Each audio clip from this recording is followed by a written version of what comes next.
నమస్కారం. ఆంధ్రప్రదేశ్ రాజకీయాల్లో ఇప్పుడు ఒక బిగ్ ట్విస్ట్ కనిపిస్తోంది. గత 10 ఏళ్లుగా కేంద్రంలోని భాజపా ప్రభుత్వానికి పార్లమెంటులో బేషరతుగా మద్దతు ఇస్తూ వచ్చిన వైసీపీ ఇప్పుడు సడన్ గా రూట్ మార్చిందా అనే అనుమానాలు వస్తున్నాయి. గతంలో కేంద్రం ఏ నిర్ణయం తీసుకున్నా సై అన్న జగన్ ఇప్పుడు నేరుగా ప్రధాని మోడీని టార్గెట్ చేస్తున్నారా? అంటే ఏపీలో పాత స్నేహాలు పోయి కొత్త పొత్తుల పర్వం మొదలైందా? వైసీపీ కాంగ్రెస్ పార్టీలు చెయ్యి కలపబోతున్నాయా? ఈ రాజకీయ పరిణామాల వెనుక ఉన్న అసలు కథేంటో ఒకసారి ఇప్పుడు చూద్దాం. సరిగ్గా గమనించండి. హైదరాబాద్ పెరేడ్ గ్రౌండ్స్ వేదికగా ప్రధాని మోడీ 7 సూత్రాలతో పొదుపు మంత్రాన్ని దేశ ప్రజలకు బోధిస్తే దాన్ని వైసీపీ మాజీ మంత్రి పేర్ని నాని తీవ్రంగా ఖండించారు.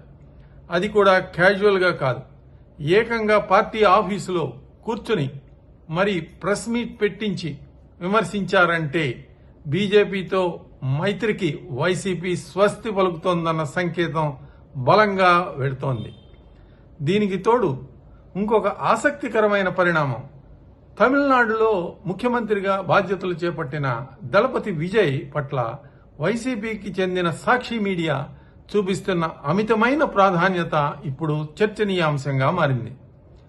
విజయ్ గెలుపును ఒక చారిత్రాత్మక ఘట్టంగా అభివర్ణిస్తూ విజయ్కి రాహుల్ గాంధీతో ఉన్న పాత స్నేహాన్ని సాక్షి హైలైట్ చేస్తోంది.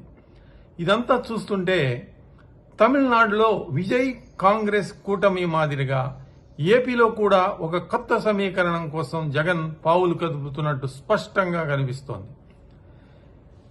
విజయ్ రాహుల్ గాంధీ మధ్య ఉన్న కెమిస్ట్రీని సాక్షి మీడియా విపరీతంగా ప్రచారం చేయటం వెనుక వచ్చే ఎన్నికల్లో కాంగ్రెస్ తో పొత్తు పెట్టుకోవడానికి వైసీపీ తన క్యాడర్ను మానసికంగా సిద్ధం చేసే వ్యూహం దాగి ఉందనే గుసగుసలు వినిపిస్తున్నాయి. నిజానికి వైసీపీ కాంగ్రెస్ చేతులు కదిపితే ఏపీలో రాజకీయ సమీకరణాలు పూర్తిగా మారుతాయి. బీజేపీ, టీడీపీ, జనసేన కూటమిని ఏపీలో ఎదుర్కోవాలంటే కేంద్రంలో బలమైన ప్రత్యామ్నాయంగా ఎదుగుతున్న కాంగ్రెస్ మద్దతు జగన్ కు చాలా అవసరం. అందుకే తాను బీజేపీకి దూరం అయ్యానని, కాంగ్రెస్ కు దగ్గర అవుతున్నానని మోడీ నిర్ణయాలను విమర్శించడం ద్వారా జగన్ సంకేతాలు పంపుతున్నారు. నియోజకవర్గాల పునర్విభజన వల్ల దక్షిణాదికి అన్యాయం జరుగుతుందని ఇప్పటికే జగన్ ప్రధానమంత్రికి లేఖను కూడా పంపారు.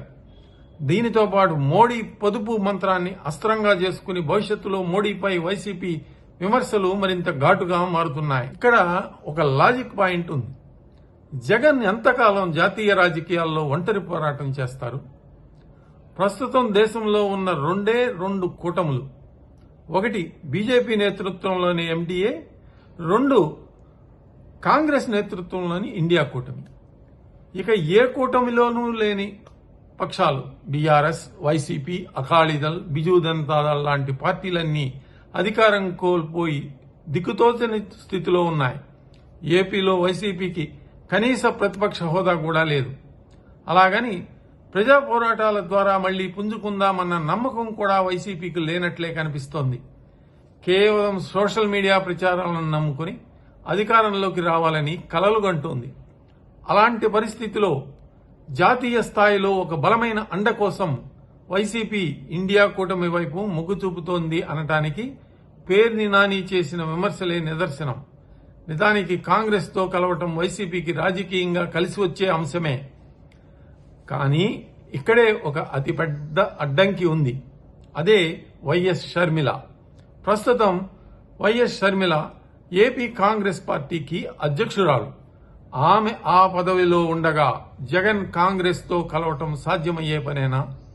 ఒకవేళ కాంగ్రెస్ హైకమాండ్ ఏపీ కాంగ్రెస్ పగ్గాలను షర్మిల నుంచి తప్పించి వేరే వారికి గనక ఇస్తే వైసీపీ ఇండియా కూటమిలోకి ఎంట్రీ ఇవ్వబోతుంది అనటానికి అదే పక్కా సంకేతంగా భావించవచ్చు.